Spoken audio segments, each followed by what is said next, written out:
This is Critical Nonsense, our high-lowbrow show about culture, science, and tech. This week, Aaron asks me about relationshipping.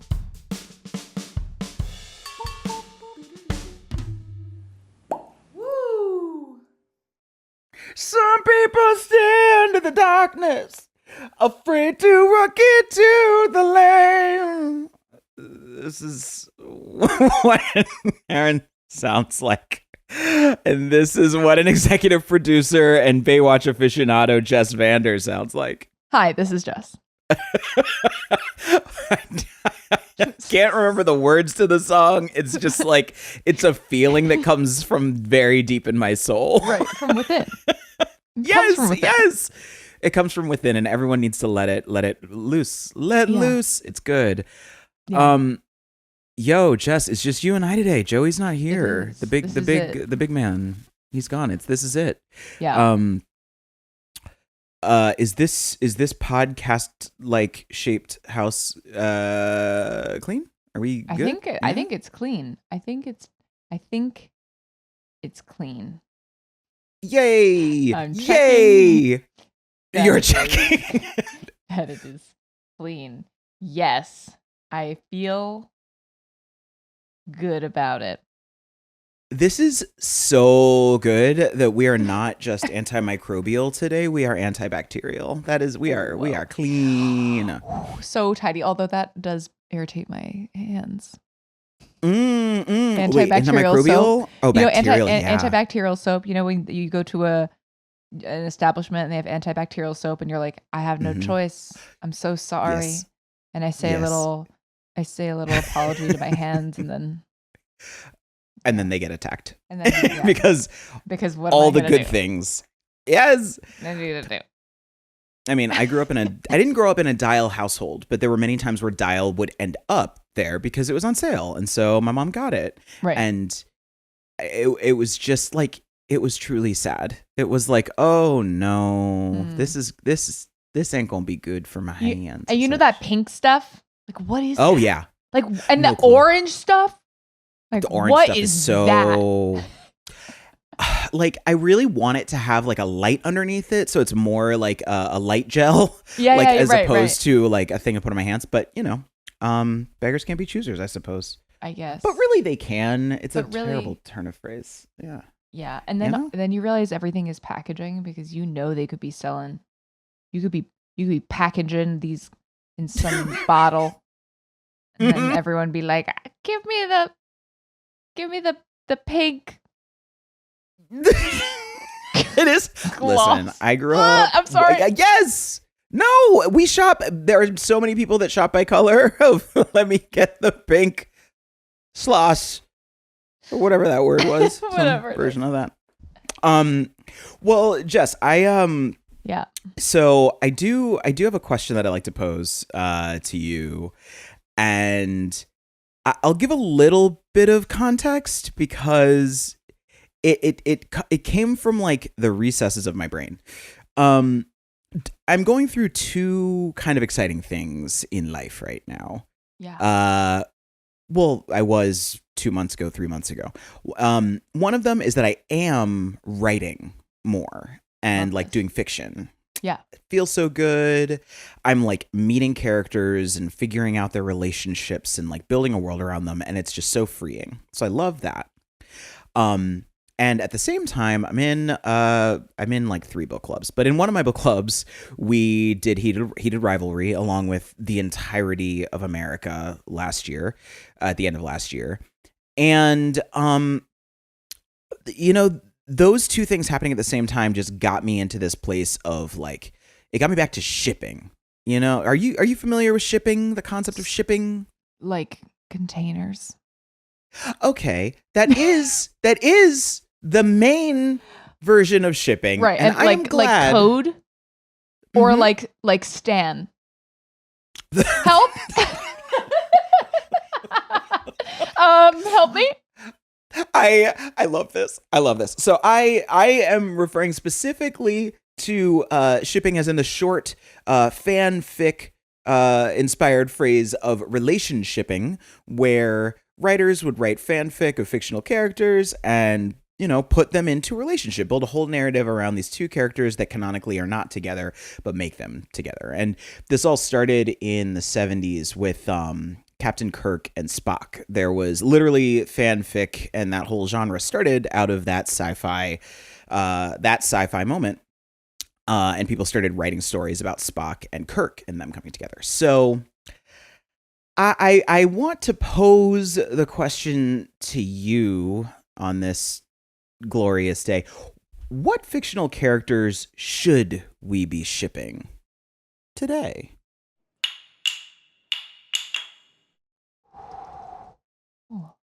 Among all characters? I know. It's a pretty... Like, are we talking tropes, or are there... It's like, wait, why are we talking more about these two characters across literary universes that really... Tell me more about your vision. Oh, okay. So there are these things that I think I haven't written fanfic before, but the idea of shipping characters sounds interesting to me. One thing that's been going on as well is that I've been watching The Traitors, because the season 4 finale was last night. You've been watching? I haven't, but I hear I'm supposed to be. I hear that's what I should be doing. I just call me an NBC shill at this point, because everyone needs to go get Peacock and watch The Traitors. It's a reality show, or it's a reality competition show that is just if you've heard of the game One Night Werewolf or Mafia, like it's a social deduction game. Social deduction game with a reality show twist. And the last 4 seasons, this is an international phenomenon. It's been playing all around the world. It's a Dutch show originally, and they've made franchises in countless countries at this point. So the thing that's so cool about the way that they've been doing the most recent US seasons is that they bring together reality stars from very different franchises into it. So you get like a bunch of Real Housewives, you get queens from Drag Race, you get people from Survivor, you get randomly people from Dancing with the Stars, and they all have to play this social deduction game together. And it's actually kind of cool because you get a place where all of these like fandoms sort of collide. And it's like a whole new generation. It's a different type of sports, right? It's like everybody has their team, and it's really put to the test when you've got like both levels of your team, like your show and your person. But what like blew my mind as I'm watching the season 4 finale last night, which season 4, it's tough to say. It might be the best season. It's really good. They've perfected the craft. Yes. So if you're gonna watch it, don't start with season 4 because it's so good. You might just want to watch 1, 2, 3, 4 because it's that kind of. But anyway, what I couldn't help but think about is that like reality show characters are characters in and of themselves. Totally. Right? Yeah, this is what I was worried about, because I was like, oh no, have I even like consumed fiction recently? And then the first thing I thought of was Singles Inferno on Netflix. And and then I was like, no, those are fictional. Those are real people, but those are fictional characters.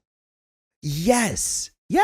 And then as well, you just think about like the fact that this show is throwing them all together.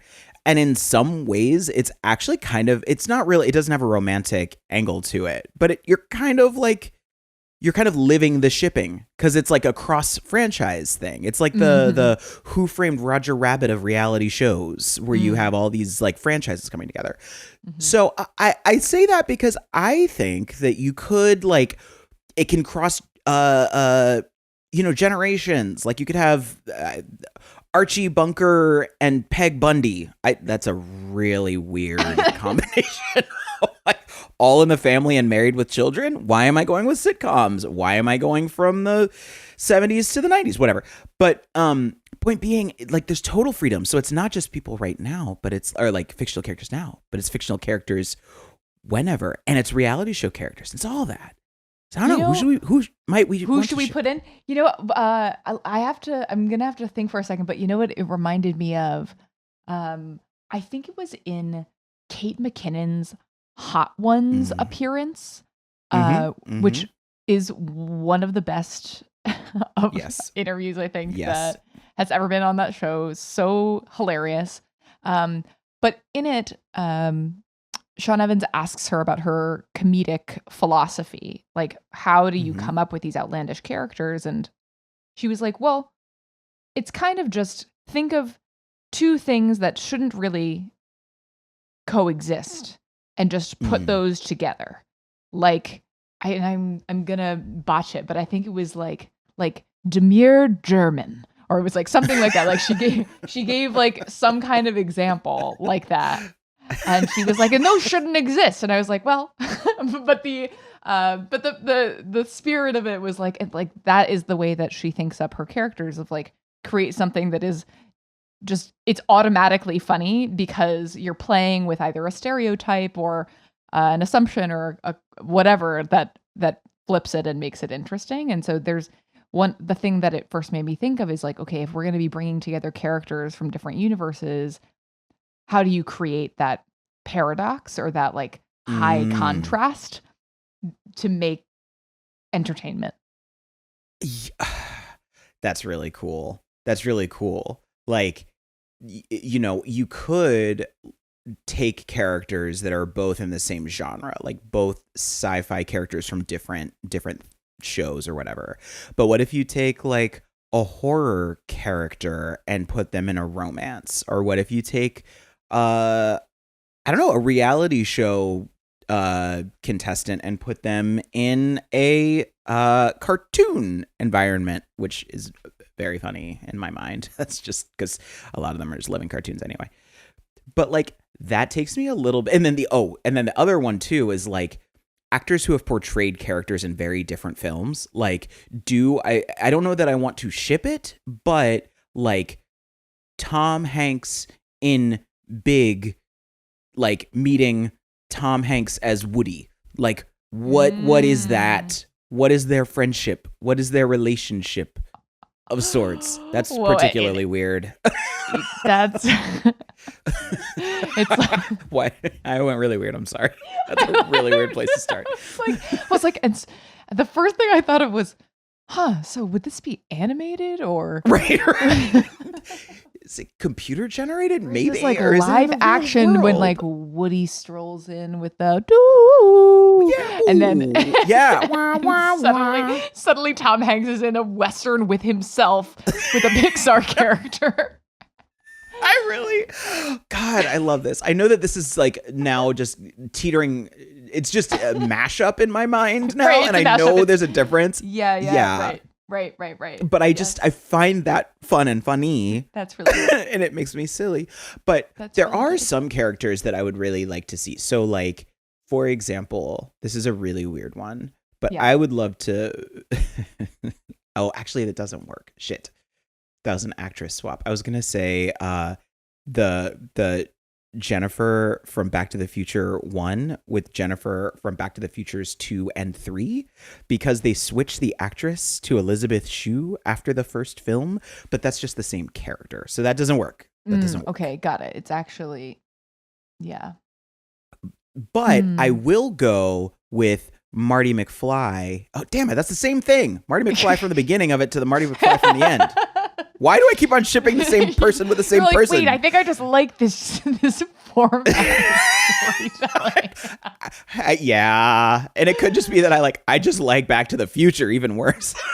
No, but the interesting part here continues to be for me, like, why would those make sense together? Like, in the same way that, like, why does it seem like The Traitors make sense if you're combining a Dancing with the Stars star with a drag queen? Like, what about that?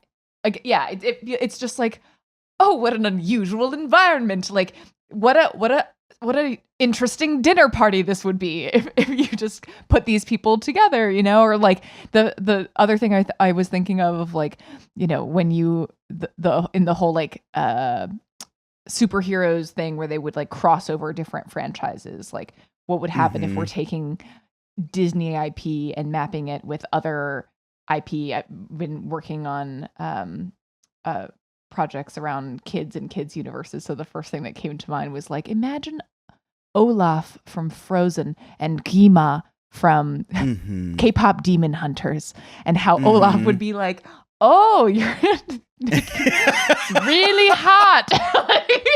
I just think it'd be so funny watching. I want to watch that interaction. I just want to watch them have a conversation. 100%. I'm here for it. I think one of the things that I find makes this challenging is that so much of like, I feel like so much of our media now, like especially like prestige fictional entertainment, is highly dramatic and is very like single character point of view driven, as opposed to like explicitly franchise or what's the word I'm looking for? Group driven, brand driven, I guess. It's like, it's easy if it were the early days of Friends. I can see someone saying, "Oh, I want to ship Joey and Ross," because you get to ensemble. That's the word I was like reaching for and couldn't get to. Yep.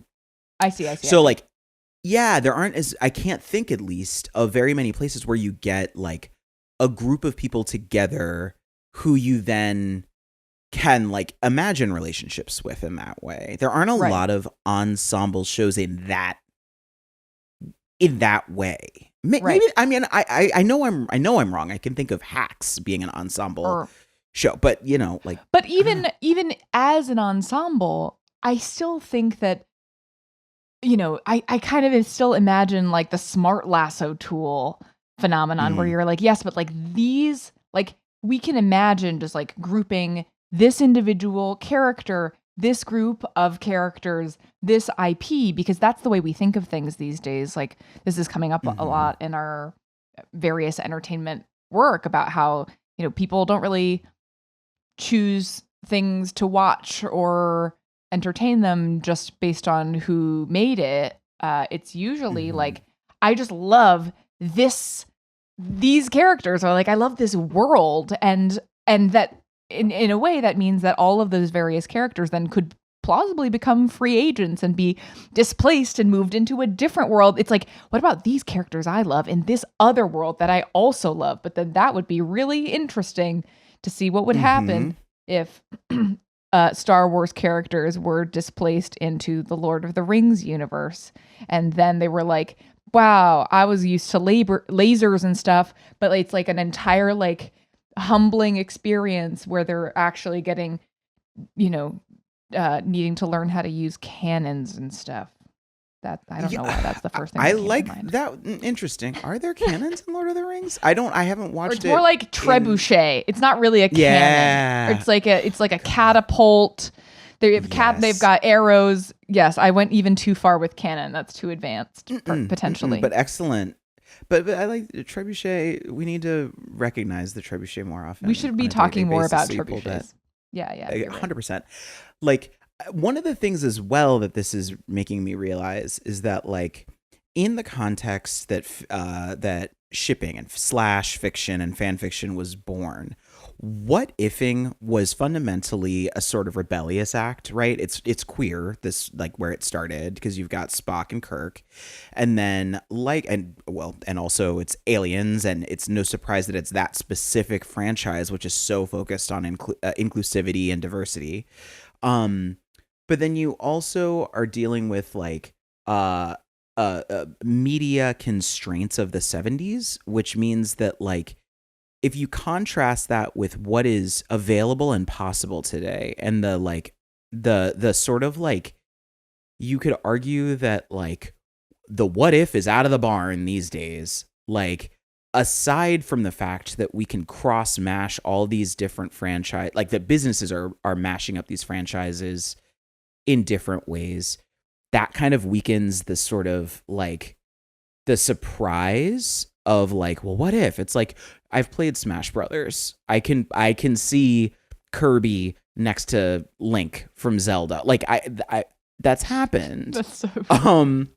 You know, and then likewise, you can't have a conversation about AI these days. Like, you literally could just like ask ChatGPT to Just do make that. it happen. Yeah, make it happen. Yeah.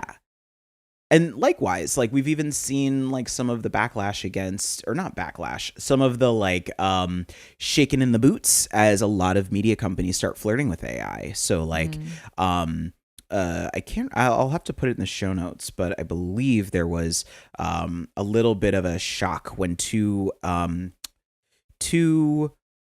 well-reputed, well-known characters were generated into oh no, it was Brad Pitt and Tom Cruise. They like somebody just generated a Brad Pitt and Tom Cruise like fight scene and like put it up in AI, and there's like oh my god, wait, this is too far sort of thing. Primarily from like copyright holders more than anything.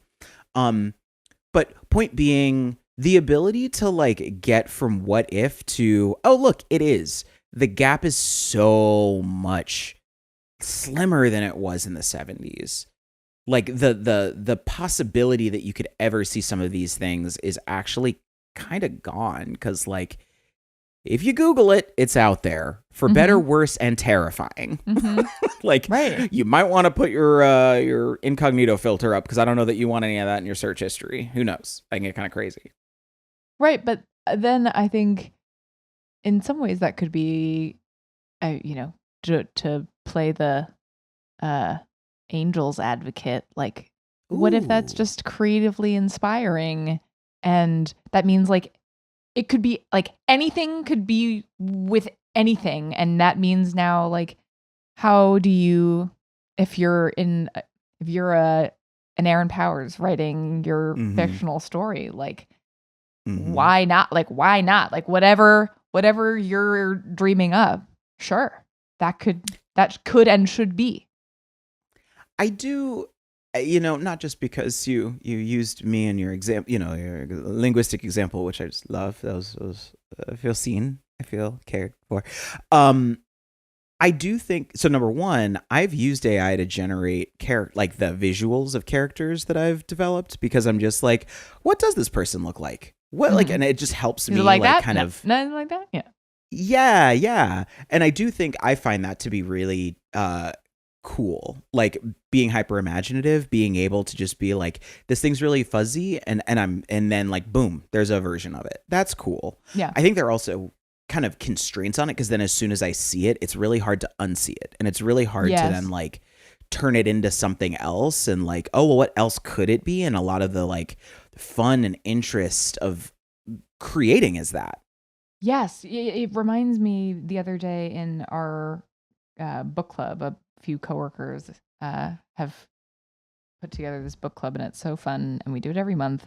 We were just talking about the last month's theme was books that are also movies, and we talked about the whole thing of like, is it better to read the book first, or the age-old discussion of is it better to read the book first or watch the movie first? And it's like, well,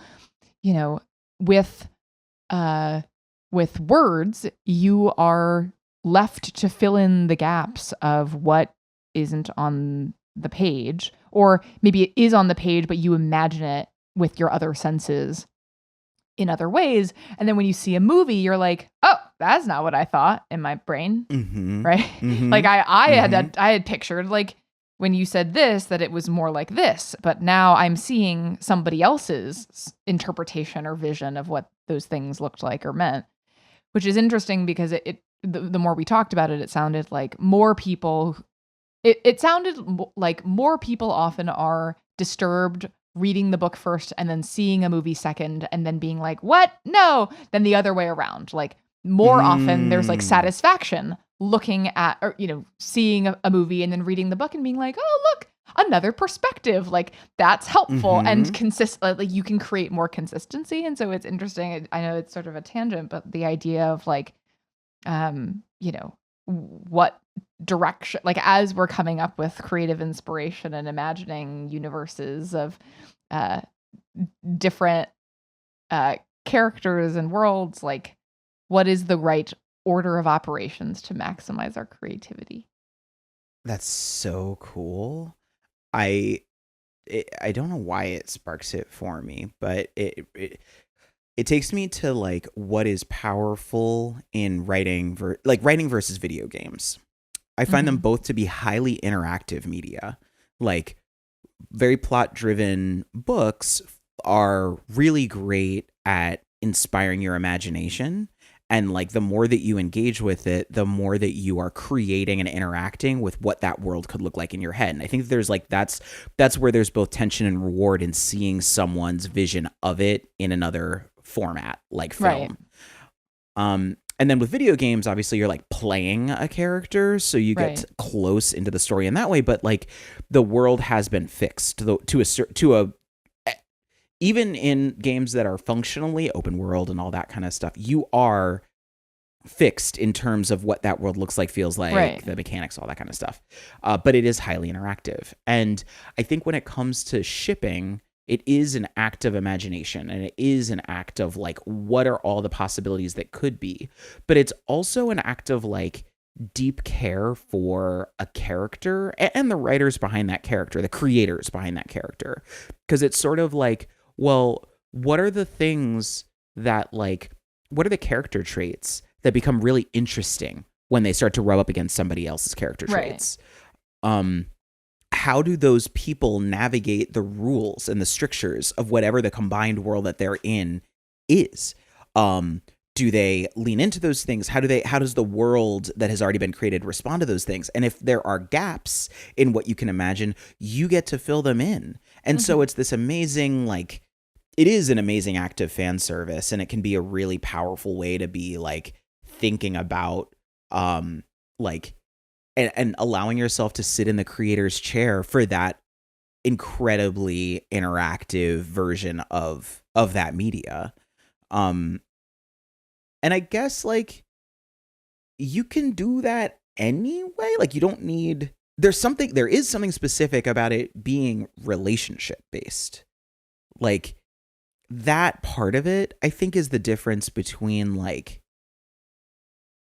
uh, the more broad just like ficking, like fanficking, and just like, oh, I want to go off on this character, create a whole different backstory for this character and go on that Mm-hmm. mission. Mm-hmm. Like putting yourself as Mm. making your as an audience member's world seen in this world that someone else has created for you, I think is a really uh is a byproduct of that sort of shipping. Like it's a very, very specific thing. um Yeah, it's interesting because I think even if someone is fanficking, like taking something and spinning it off into their own reimagined or alternate universe, or however it extends off of the original work, like yes, there might be new assumptions made of like a new what if or some other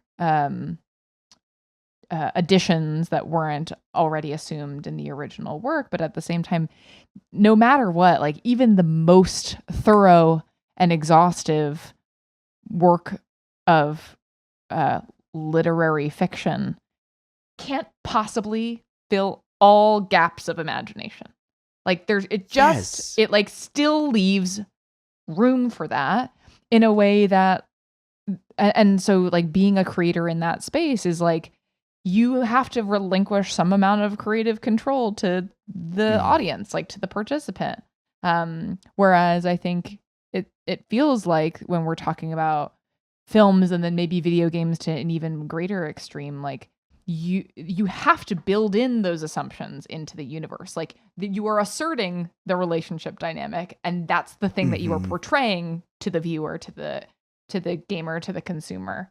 And so there are fewer there are fewer things, mainly because the visual medium is so strong, and sort of like our brains probably are filling in some of those gaps of like, oh, well, I know what that is, and so I know what this is, and therefore, like the window is narrowing because we start to have more data, and that's what's interesting here is like, does it make a relationship more exciting when you have, and maybe even somehow more realistic if you can't possibly have all of the data? Like maybe there's just something really special and unique about having to have those unknowns because of the form.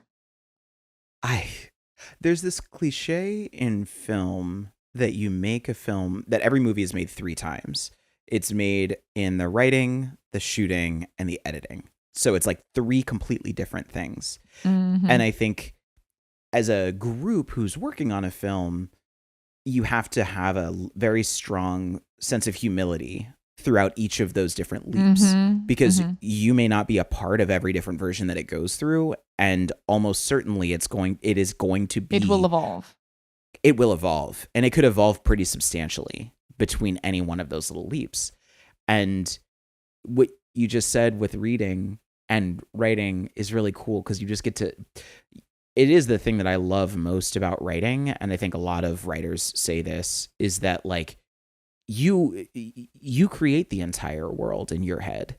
Now, when it goes to readers, you learn how little control you actually had over it at that point. Right. But there's infinite directors, there's infinite editors then once it's released. Totally.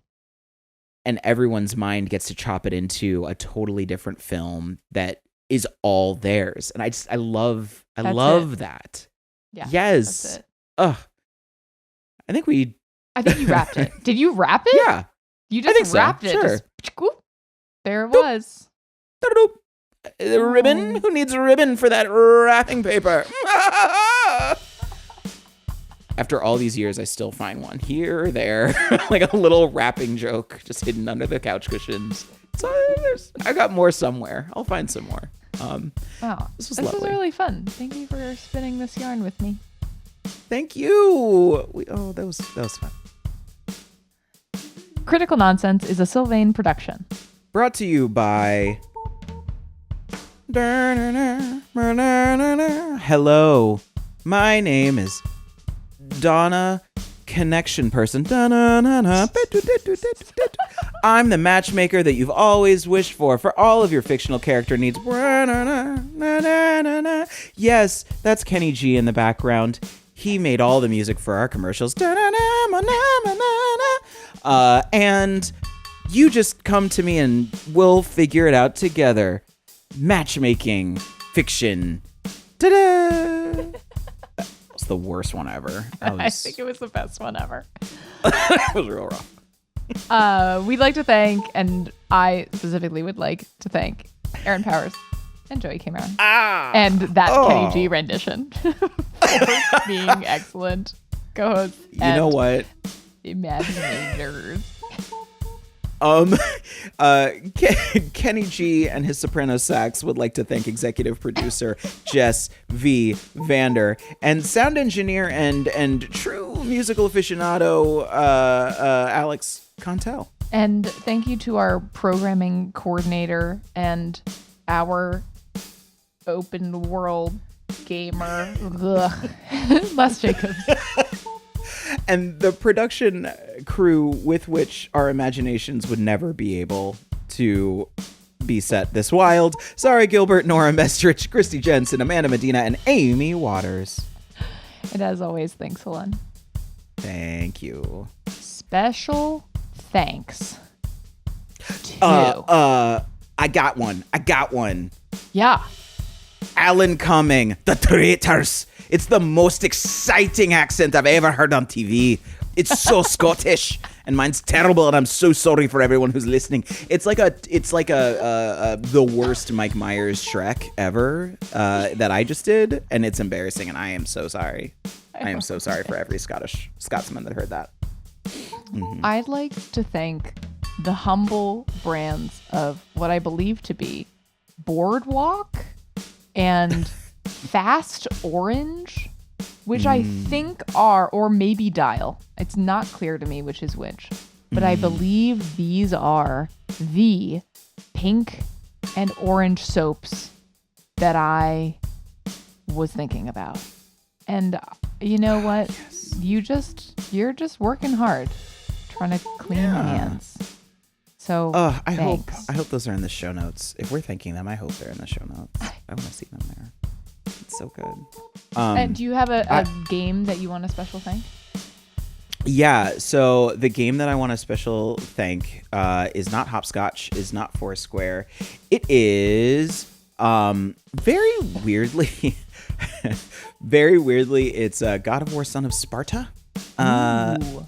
So it's a Metroidvania that was just shadow dropped last week or 2 weeks ago. What's a shadow drop? It's like you didn't even know that it was gonna, like, they announced it at PlayStation State of Play, and then they were like, oh yeah, and it's on the PlayStation Store right now. And it's like, what? Whoa? And there's been some criticism of it, but I love Metroidvania style games. I am the number one audience for them.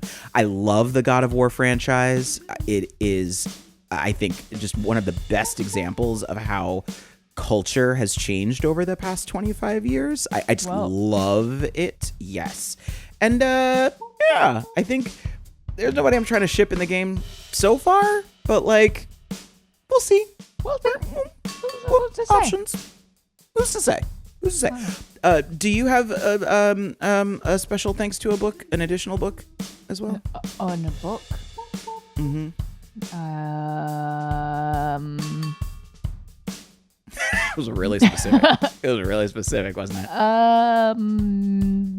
Mouse paint.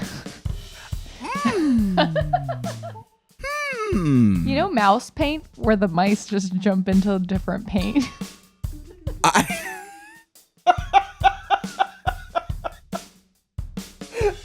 I don't, but you've got me hooked. Special thanks to mouse paint. They did the damn thing. I'm yes. in like total kid zone, but yeah, that is that's a book. Mice and paint. Okay, well that's it. Thank you. Bye-bye now. Bye. So outrageous.